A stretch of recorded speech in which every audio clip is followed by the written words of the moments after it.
It was a chilly South Dakota morning. We were dressed in our Sunday best. I was wearing my new green spring dress with the white collar. I looked impeccable.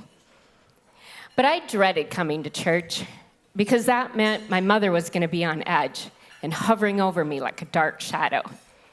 As we walked down the church aisle, I could feel the eyes watching, judging. I had knots in my stomach and my hands were wet with sweat as my mother sat down beside me. My sister leaned over and she whispered something in my ear and we both giggled, cutting that tension. And then I could feel my mother's nails digging into me as she squeezed my arm, and I trembled inside.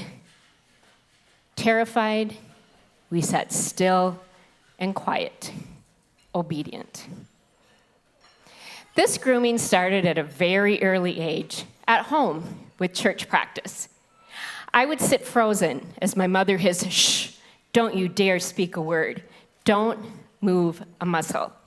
And if we did, my mother would become the big dark shadow. Screaming, yelling, grabbing, whatever it took to get us to stay silent. Growing up, I was terrified to speak.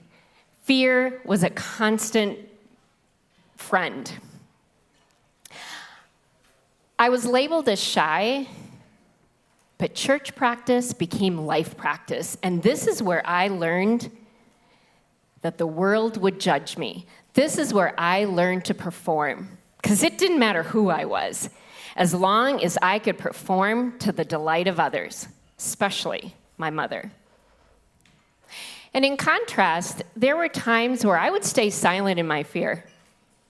But as soon as we got behind closed doors, the dark shadow would appear. You need to talk to people when they talk to you. Don't just stand there. Speak up. They're gonna think you're retarded. And those words were etched in my mind. They're going to think you're retarded.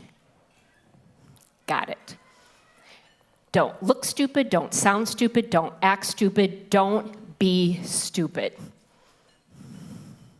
And so, I became a performer. My costume consisted of the right hair, the right makeup, the right clothes, and the right body. Thin. I performed and I gained approval. And then, I had kids. What the hell? What are these kids doing running around here, like with all of their imperfections showing? Oh my God, no, no, no, no. This will not do.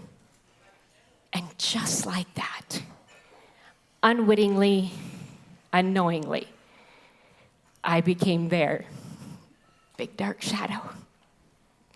Yelling, screaming, grabbing, threatening, taking their stuff away, whatever it took to get them to be who I needed them to be seen as a good mother. And from the outside, we looked like the perfect family. And that came at a big price. It took a while for the words to sink in. Your daughter, she's cutting herself. I couldn't wrap my mind around it. I couldn't understand it. I was blind to the cry for help. But the truth is, I was doing the same thing on the inside for years, cutting myself down, criticizing, judging myself in my head, all the while numbing it all with alcohol. My cuts were on the inside. Her body could no longer contain the pain of generations past. Oh, it was showing itself, our truth. Her pain, my mother's pain, her mother's pain, and all of the mothers before that. Her cuts revealed in plain sight the generational trauma. My daughter, the greatest blessing of my life, brought me to my knees, cracked me open, and allowed me to see what I had been not willing to look at. That scared little girl still living within.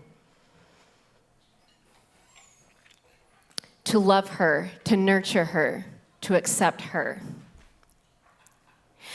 We're born into and raised a certain way, groomed a certain way, conditioned a certain way, and we get trapped in that unless, against all odds, we can break through and be who we are truly meant to be, beyond the fear, trusting in ourself and turning our pain into our power.